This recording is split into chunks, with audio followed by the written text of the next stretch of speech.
Tell me what the hell are you scared of when in the end the only thing Where's that's the up in the love? end Right here on love's this in the podcast. end.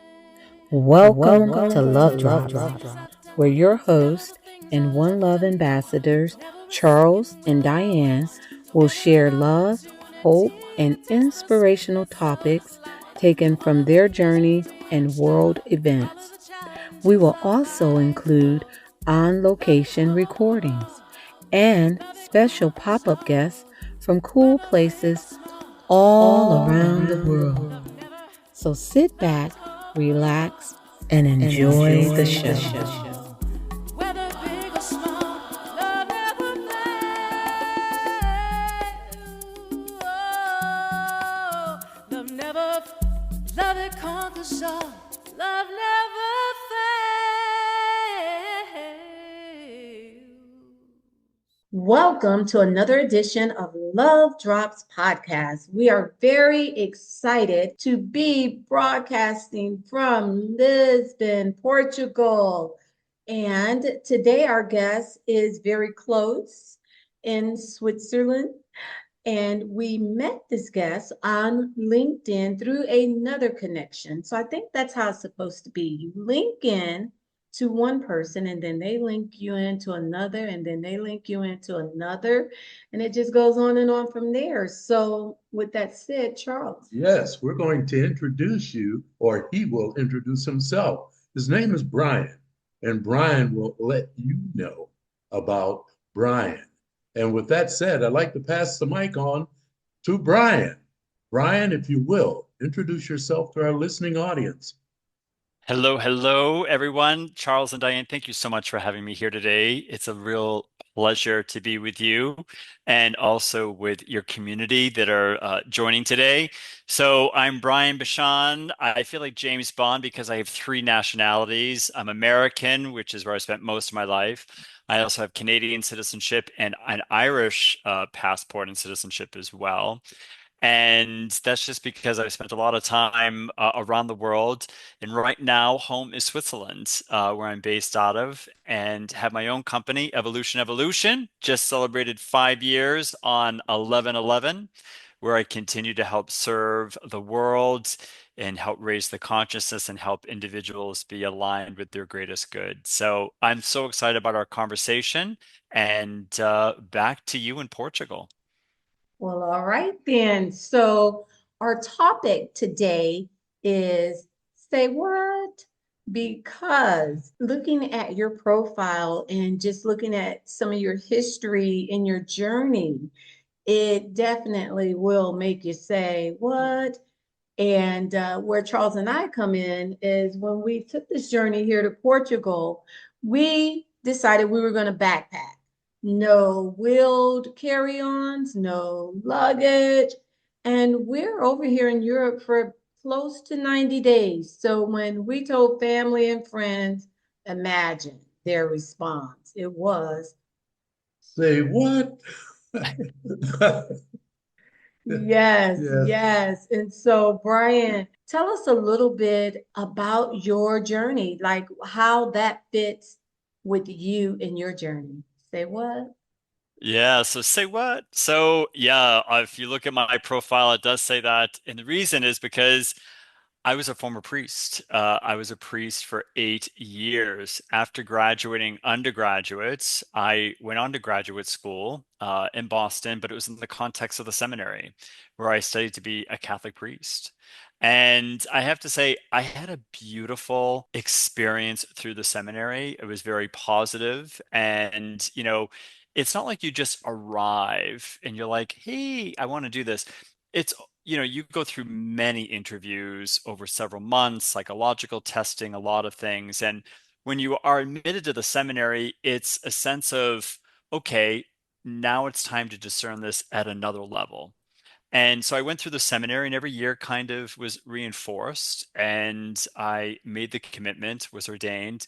And I was a priest for 8 years, serving 4 years in a big parish west of Boston.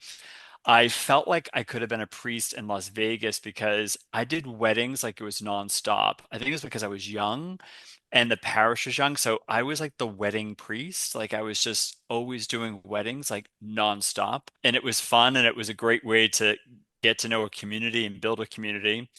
And then the last 4 years, I served as the private secretary to the Cardinal Archbishop of Boston, which is kind of like a chief of staff.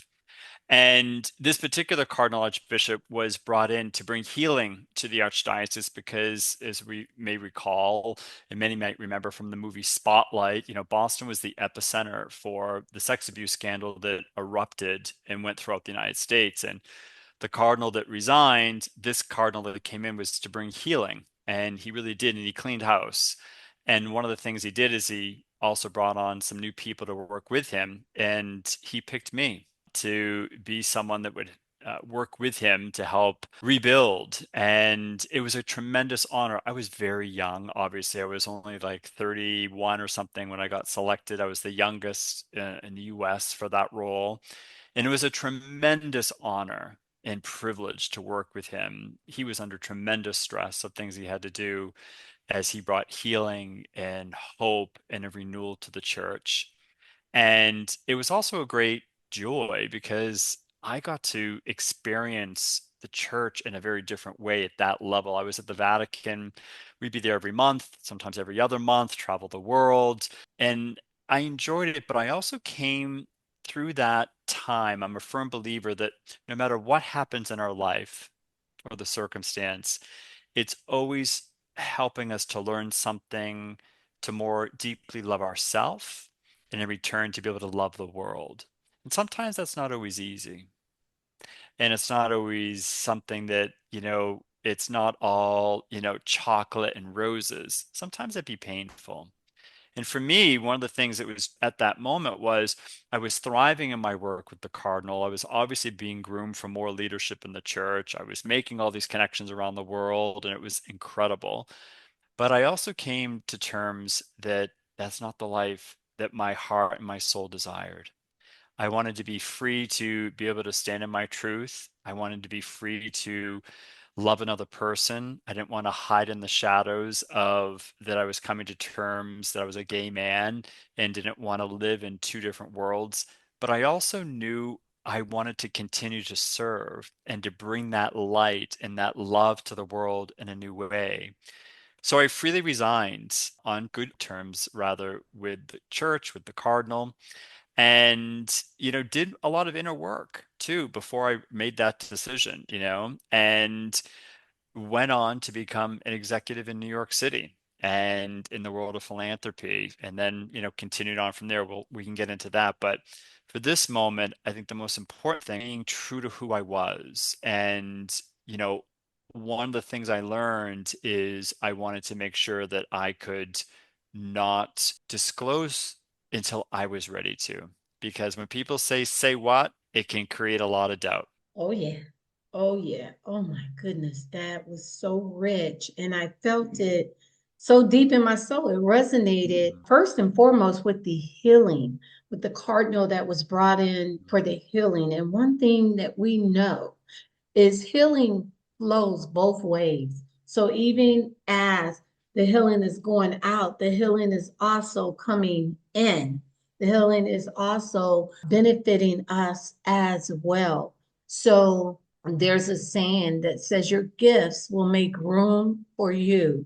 And so even though you were one of the youngest people chosen for such a role, but there was a light within you that attracted you to that position. And then in that position, you being able to travel the world and just seeing, even in those circumstances, I guess chaos and turmoil, you were able to authentically come to your truth and just own your truth. And it's beautiful. It gave you courage in that. And because you took courage, right? Then you are able to then leave on good terms. You're able to leave in the light and then do great things. And one of the things that really touched me was so many times we're at the height of a possibility, of a path where we could really soar to unlimited places, but it doesn't align or connect with that heart and soul of our joy. And so we say, well, man, I think maybe I want to do something different. And it makes no sense even to us. Mhm. Well, thank you for those words. That's very kind. I received that and I appreciate that. I think one of the biggest takeaways too is, that was it in a nutshell version, but there was a lot of inner work, like I mentioned before that. But when I shared the decision that I was resigning and moving on, that's when you really see the true colors of individuals. And so that expression of say what, you're leaving, I got a lot more than say what. I had some people that were extremely loving and unconditionally supportive. For example, this Friday, I'm flying to Florida and I'm going to be spending a few days with friends who were parishioners of mine over 25 years ago, that they've kept in touch all these years and they've been such a beautiful family. So people like those individuals who are so loving and so supportive. But there are also some people that weren't, that for some reason felt they had the right to be able to say all kinds of things to me about, that you've made the worst decision in the world and, you're going to be damned and this and that. I mean, some crazy things. And so for me, what it showed was how some people viewed me simply because of what I was, not who I am. And it really was, I'm grateful because the inner work I'd done that I was able to release them and not carry that on or doubt my decision. And I Mhm. think that's one of the most important things for anyone, whether it's you going backpacking across Europe for 90 days, or you're leaving the church, or you're changing a job, or you want to sell your house and move to a different town that everyone's against. When you listen to your own heart and you know it's the right decision, no matter what they say, if you're aligned, it won't have an impact. It won't have the impact. And I think that's one of the most important things. Please. Yes, I can agree with that wholeheartedly. And Diane and I, we have addressed a lot of the extra weight as drag-ons, Hmm. extra weight that should have been dropped a long time ago, but once it's recognized, it's holding you down. You're not going to do anything with it, it's holding you back, and on and on and on. So those drag-ons have to be addressed and let go. Mhm. Yes. Mhm. And as Yep. soon as And it's not always easy. Not always easy. And especially if you love the person or you have a wonderful like history with them, there were some friends that I was quite taken back, Mhm. that some of the things they said. And I had done their weddings, I had baptized their kids, I always went to school with them, whatever it might be, but they were no longer on the same energy. And I realized that I had to let them go, those Yes. drag-ons, because if yeah. not, I'm dragging on a sense I'm compromising. Mhm. And some of those people do come back because sometimes some people have to integrate it, and sometimes they don't. And that's also okay. Yes. That's Yes. okay. It is so okay. And that's a great point because throughout this journey, I'm not sure how much you're familiar with Charles and I and our journey, how we just almost 10 years ago walked away from life. I was a college professor. We were living in Pasadena, California, and we're embarking this journey. And so back then, we were headed to Paris, France. So we're going to leave, we're going to write books, we're going to, live, come and experience Paris. And it's been almost a decade. And now we're just now getting to the point where we're going to Paris next month. But throughout the time, we had people that just didn't understand. And for us, it was like sometimes people feel like you taking brave choices and leaps is contagious and it's going to jump off on them. So they will cut themselves off from you because they don't understand, what it is that you're doing. How could you do this?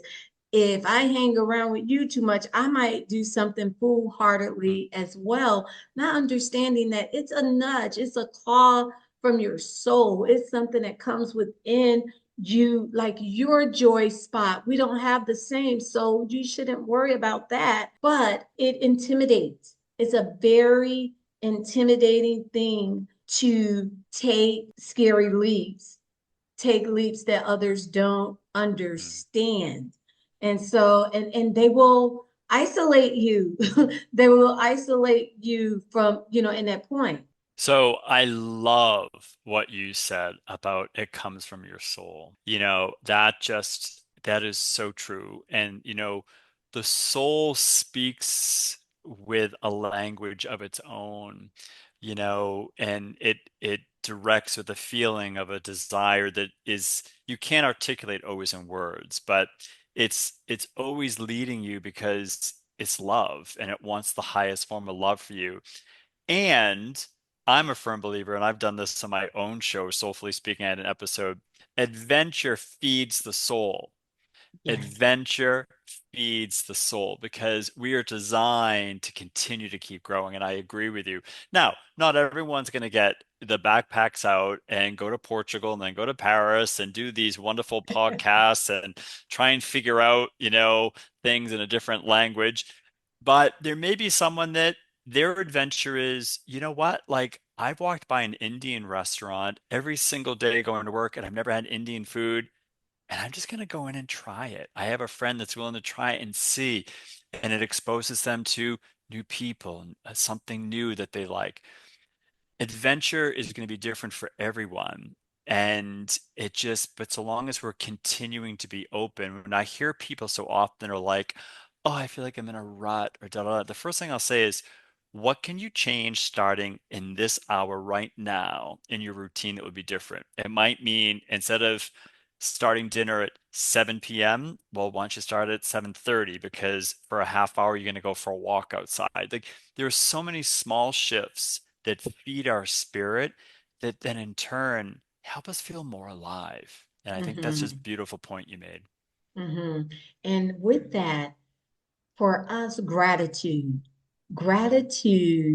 is such a fuel to the adventure. And when I say gratitude, I mean for it all, for the whole adventure, for those that loved us through, for those that didn't love us through, for those that held us close, for those that just pushed us away, all of it. Because in the adventure, you learn that if you surrender, right, to the flow, if you surrender to the flow, and a lot of people kind of get that mixed up because they think, oh, you just, lackadaisy, laissez-faire, just go. No, no, no, no, no, no, no. Again, that flow connects with the soul. And so, and if you just surrender, so like you were saying, adjust times, right? We're going to do this at 5 o'clock, Charles.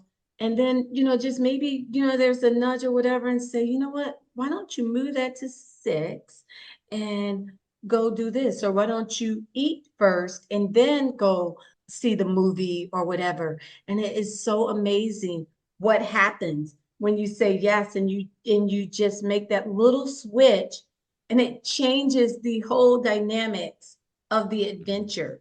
So it's being open to the possibilities and not trying to force or convince anyone else that it's fun, that it's great. Just let them, Mhm. they let them see. Yeah, individuals, they're entitled to their opinion, but you first have to be true to yourself. And then Mhm. once you're true to yourself, you can go forward and Mhm. continue. Individuals may or may not understand what you're doing or how it's being done. Sometimes they will never understand it. But on down the road, you have to be true to yourself. And I think you can gain a lot more from that perspective. It's easy when those individuals are strangers, but when they're your loved ones, when they're your children, when they're your mother, when they're your sisters, when they're your brothers, it's a little more challenging because it's like you have to find a balance.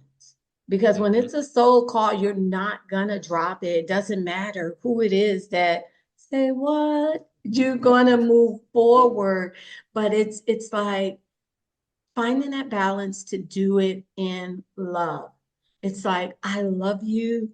I understand that you just want the best for me, but what you're seeing for my best and what is really my best in this season, it's not really aligned. And I'm gonna have to go with what's pulling me. And I hope that you understand, but even if you don't, I hope that you can still love me, still love Mhm. me, still love me. And even if you don't, then I pray I find peace in being able to just let go, you know? Resonate at all for you? Oh, that's spot on. I don't have to add anything to it. Says it all. So, okay, so you were in Boston and then I think, did you say you went to New York? I know you said you did something. So was it Boston to New York? Boston to New York City. And Okay. that's all that I knew when I was leaving the priesthood, that I wanted to be in New York City. I just always loved that city, and that's where I wanted to be in Manhattan, and that's where I ended up. And I was very fortunate. I had a job waiting for me when I left, which was great and beautiful story about manifestation, I think, as well. I think that was I look back now and I'm like, oh, everyone talks about manifesting now and what that means, but I really look and I'm like, well, I really did do that. Like, like it was pretty amazing how well that all happened. And then from New York, after several years, I ended up in Toronto. I ended in the world of professional fundraising. So I was executive director at NYU Medical for one of their programs.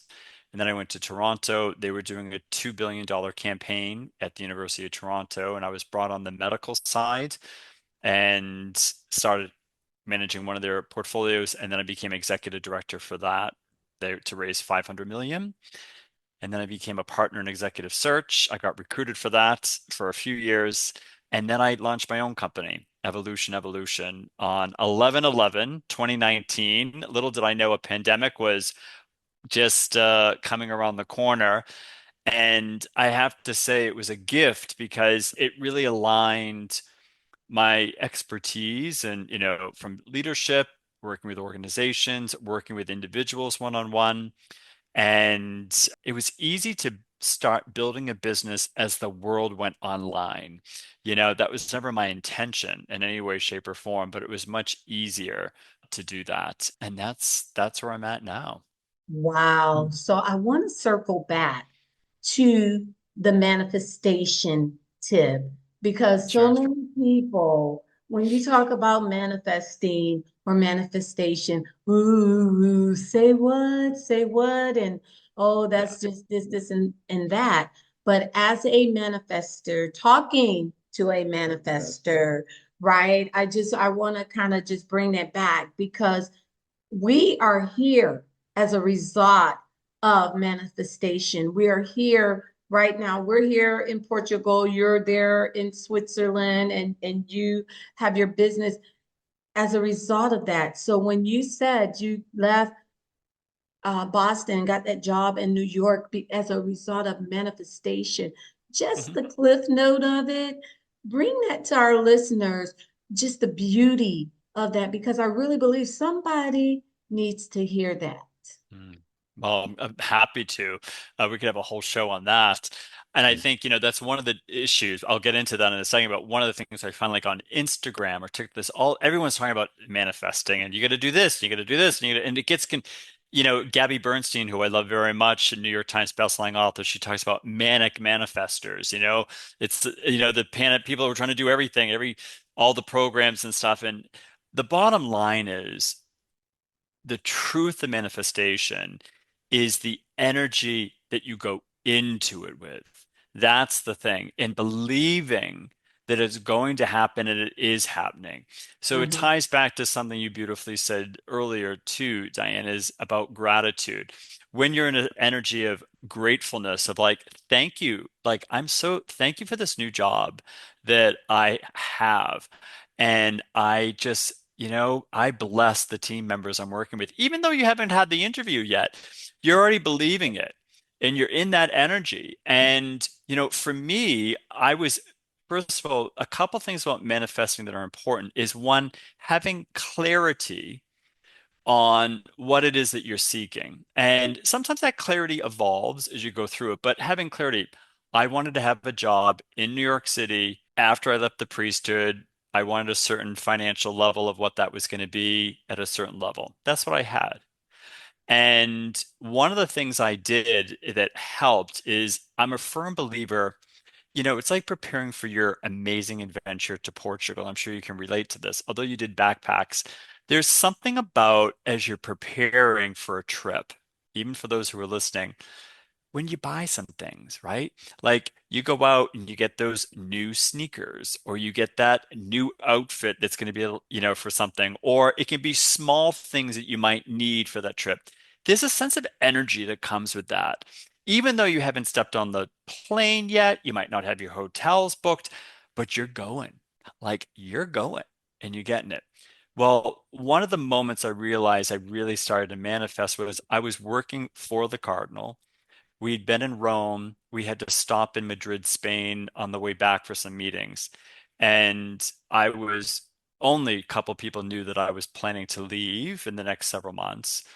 And I knew that was like in August, we were in Madrid. That fall, I was hoping to get some interviews. And I had one afternoon free in Madrid. I was out on my own. I was dressed casually. I was no meetings with the Cardinal, so it was good. I walked by this clothing store and it was a nice store, and I remember seeing they had like nice suits in there. I went in and I was just guided to this one particular suit that it wasn't bespoke, it wasn't made, but it looked like it was. It was like only in Spain could you get something like this. It was like it looked like it was custom made. I put it on, it fit me amazing. Like it was just gorgeous. And I bought a tie there. I got the suit. I bought it. And I carried that back to my hotel. And I said, this is my interview suit. This is my suit that I'm gonna land the job in. And I went back to Boston, and even in my room at the cathedral, that suit was seen in every time I opened the closet, it was always right in front of me. And I just kept seeing that suit. I would touch it every day. If I had some calls or interviews, I would look at that suit. I'd hold it up to me and kind of see myself like, well, I'm going into that meeting. Okay, da da da. And that was the suit that I was offered my job in. Yeah. And, it was that sense of believing I already had it and also allowing the universe to guide me and be open and to be open to how things might show up for me through that process as well, and it's true. Manifesting is the energy that comes with it, being grateful and believing you have it and knowing it's on its way. Yes, I love that. I love that so much. Whew. Okay.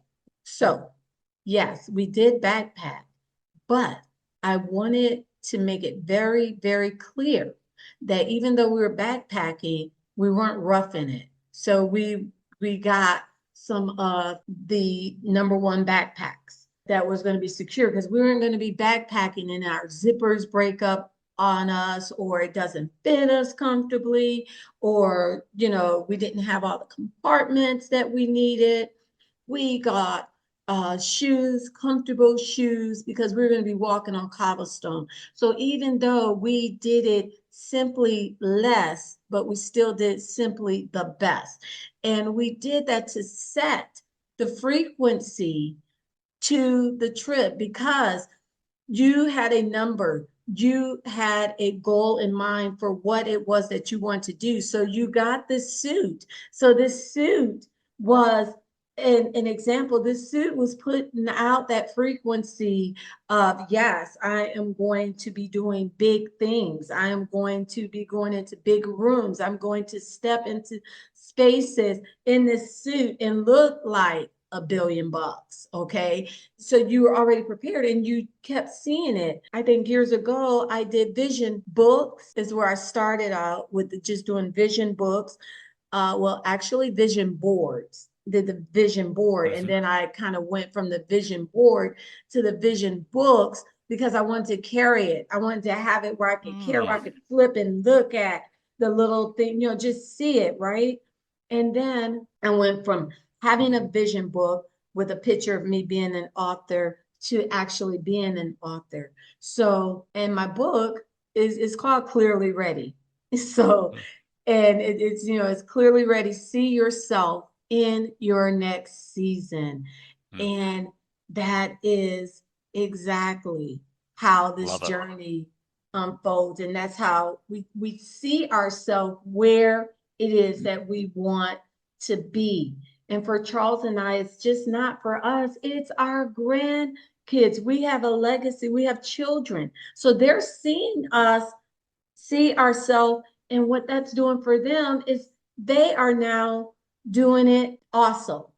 They're Hmm. doing it also. We have, I Beautiful. have a 12-year-old grandson, talk about say what, who just hatched two quails, and I think he has like 12 more. He was so determined that he was going to have these chicks. It didn't work the first time. He did not quit. He said, I'm not giving up.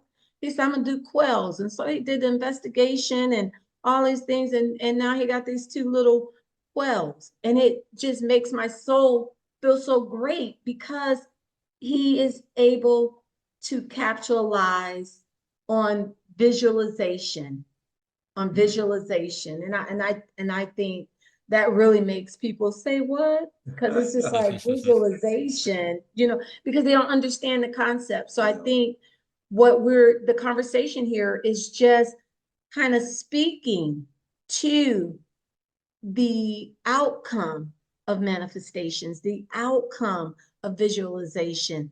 And I agree with you, Brian. It doesn't require 9, 10, 12, 15 steps and, you know, this and that and this. And everybody gets it in their own way. So maybe for someone that does work, but it's not a end all be all, one thing across the board. And I Hmm. think it's important to understand that. And you said manifestation mania, or what was the book that you referenced?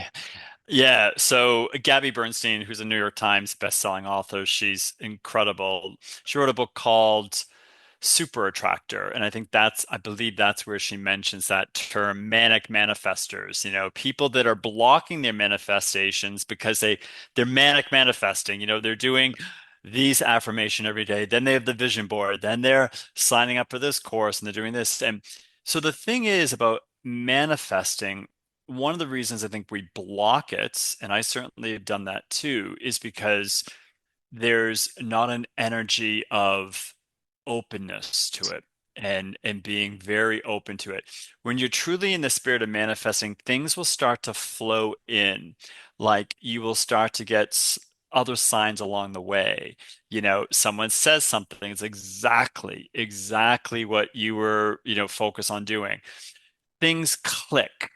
So when you're in the flow of manifesting what you're desiring, things start to show up.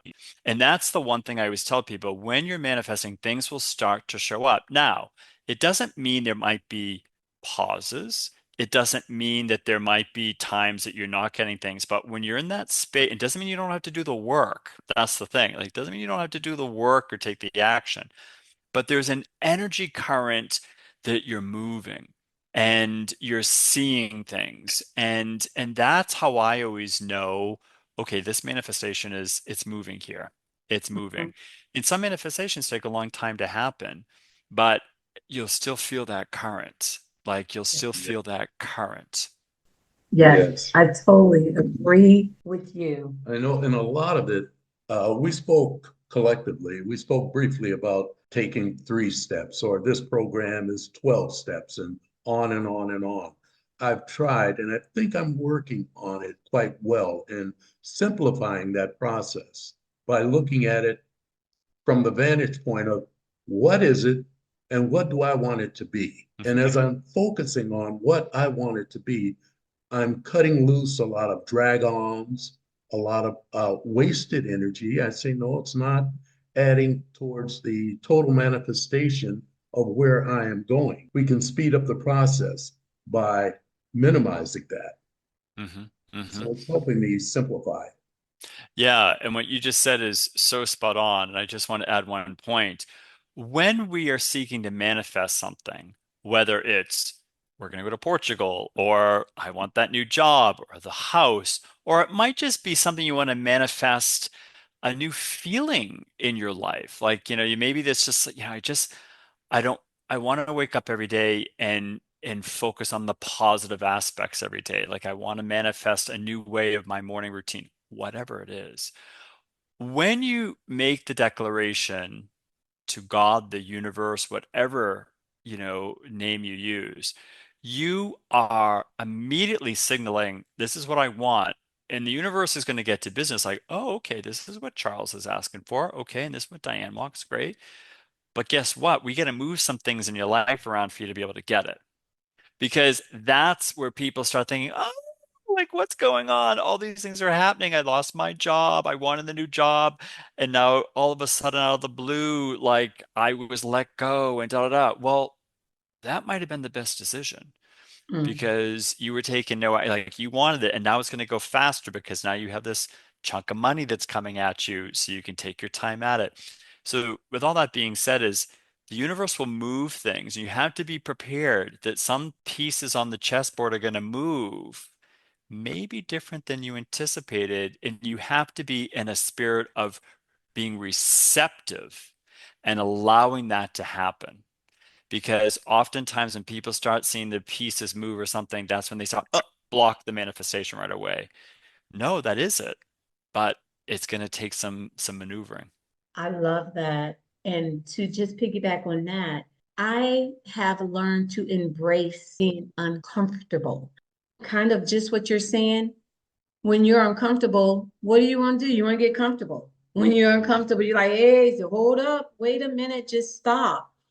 So many times I have felt really weighted in relationships, right? And so I will just pause and I say, I really need things to flow better. I really need things for it to be a more exchange. I feel drained sometimes. And what happens is people start falling out of your life like leaves.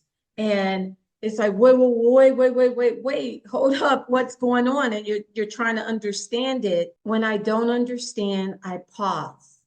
When I don't understand, I pause. And I ask the question, what is this all about? What's up? Mm. What's up?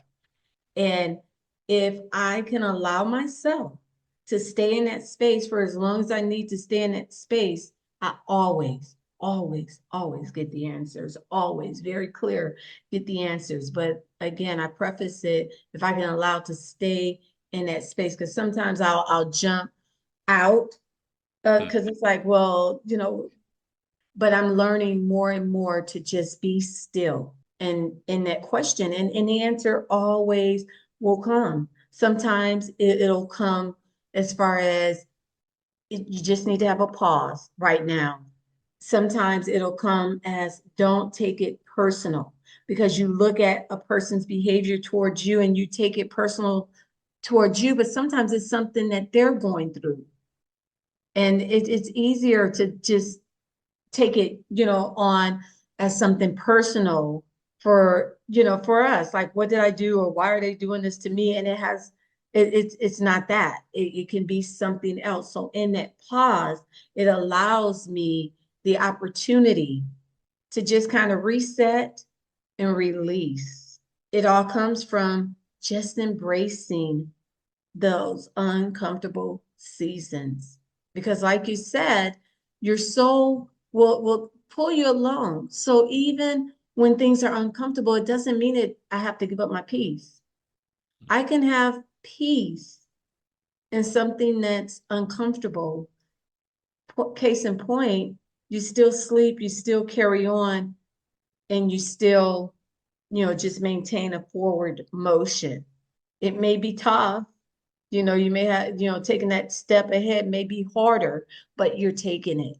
You're taking Mhm. it ahead and you have that peace. Well, it's interesting, just to round that out what you said. I've known people who have, very serious illnesses, and can be very, very sick. And it's not easy as they're going through chemo, as there's a lot happening to them physically, but they're the most peaceful they've ever been.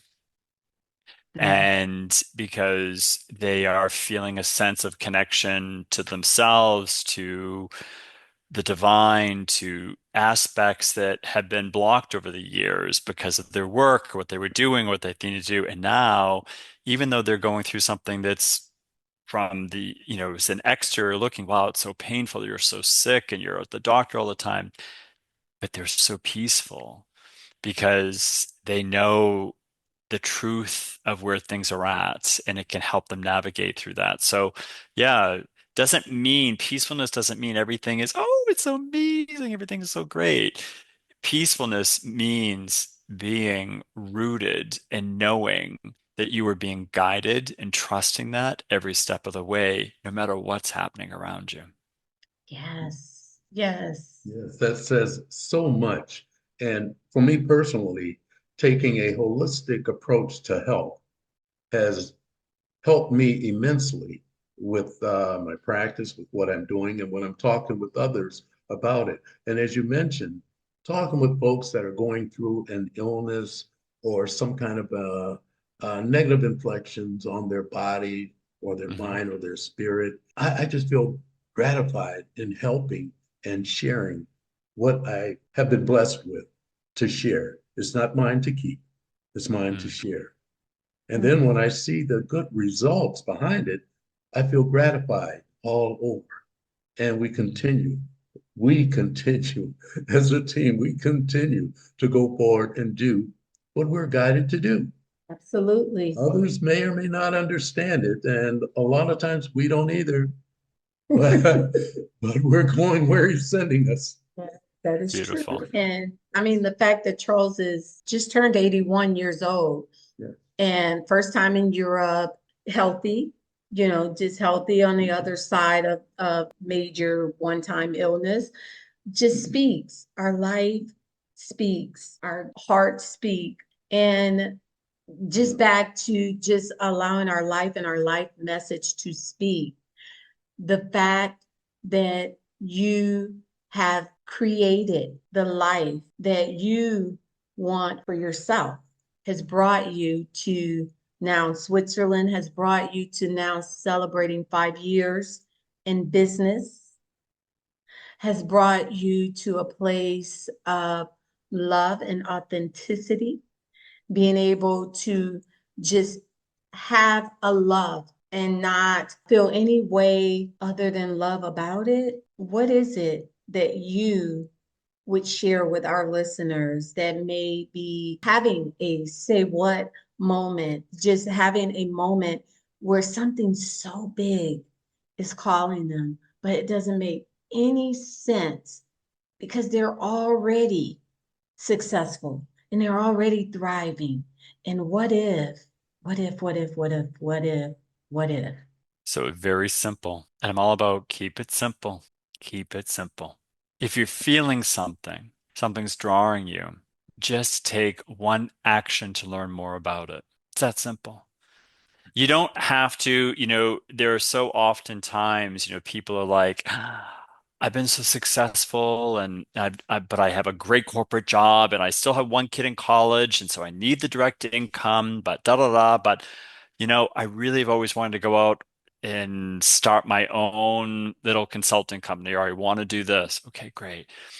But when you try and make it so big, it becomes overwhelming and paralyzes. So keep it simple and just take one step. All I wanted was to feel free. And, clarity doesn't come in the mind, from the mind, what you want. Clarity comes from the heart. So when I was a priest, and imagine this, I was a priest working for a cardinal, very high profile, young, being groomed for a lot more leadership, family expectations, all this money that had been invested in me from the church and studies and master's degrees and all this stuff. And now I'm like, I kind of feel I'm being drawn in a different direction. The first thing that happened is fear. What would people think? How would I do it? What would I make money? How would I do this? Da da da. So for over a year, I did nothing, nada, nada, because I was frozen in fear. But it kept coming back.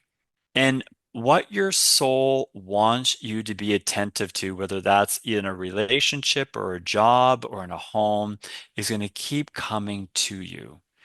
And all you have to do is take one small step. My first step was owning to myself and making an appointment with someone to say, I want to talk to someone professionally just to talk out how I'm feeling. That was the first step. First step. I didn't make a decision. I was leaving the priesthood. I was staying in the priesthood. I made one step to just be curious. I've been struggling with this for over a year and a half, and I need some guidance. Keep it simple. One step. And your soul will lead you to the next step, but you got to act on it. Whew. Wow. To me, that speaks a journey of 1,000 miles. Start with one step, with one step. So yes, just one That's it. step. That's so simple. That's such a simple and easy. Yeah. We often think it's like people in relationships that it could be a marriage situation, it can be a business relation, it can be anything. Oh my gosh, how am I going to live? I don't have a job. What about the kids and the house and my finances and this? Okay. You don't go into like the catastrophe. Just say, well, maybe the first step is I just need to start journaling a couple times a week about my feelings. Like, why am I feeling this way? You know, what do I want more joy of in my life? What am I missing?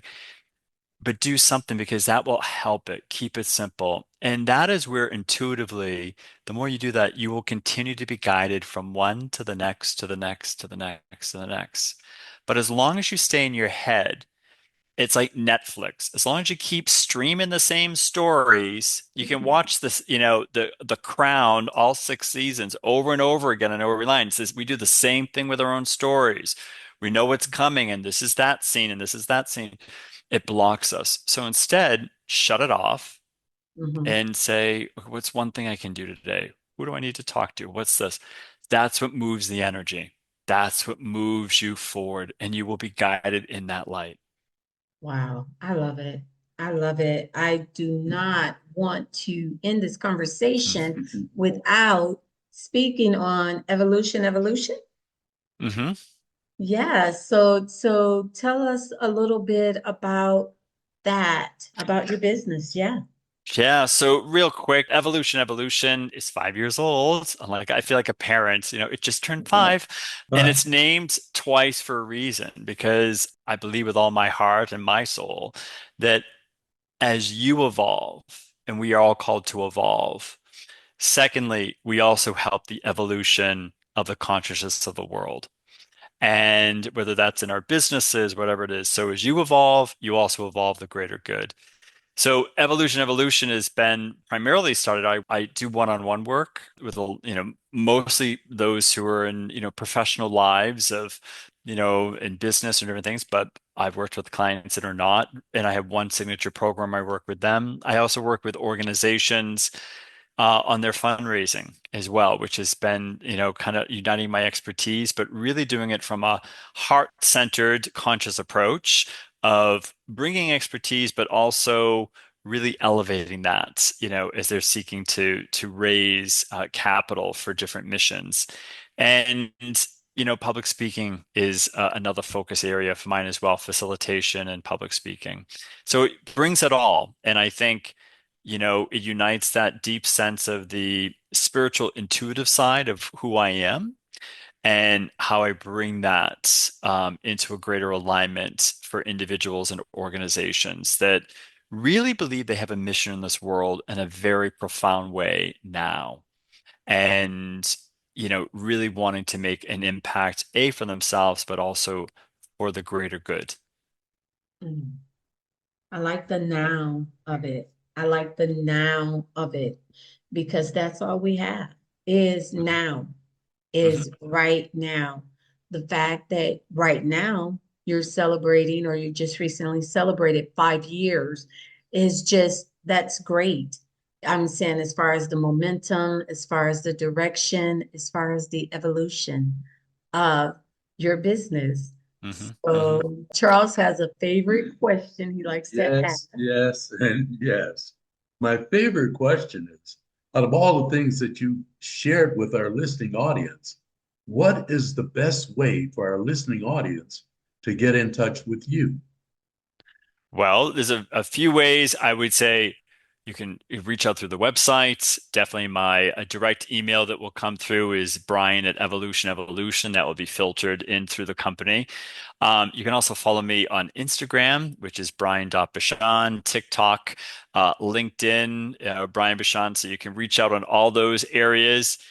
I also do a live show every single Monday at 12 o'clock on Eastern time on LinkedIn called Soulfully Speaking with Brian Bachand. And that's then turned into a podcast that's available within 24 hours on Apple and Spotify. Soulfully Speaking is just 17 minutes. You can go back to the first episode and learn out why it's 17 minutes. It's important to know, but it's every week on Apple and Spotify available. And it's about having beautiful, soulful conversations that you can apply to your life with ease that day. Oh, wow. I love it. I Yeah. love it. We're going to get caught up on it.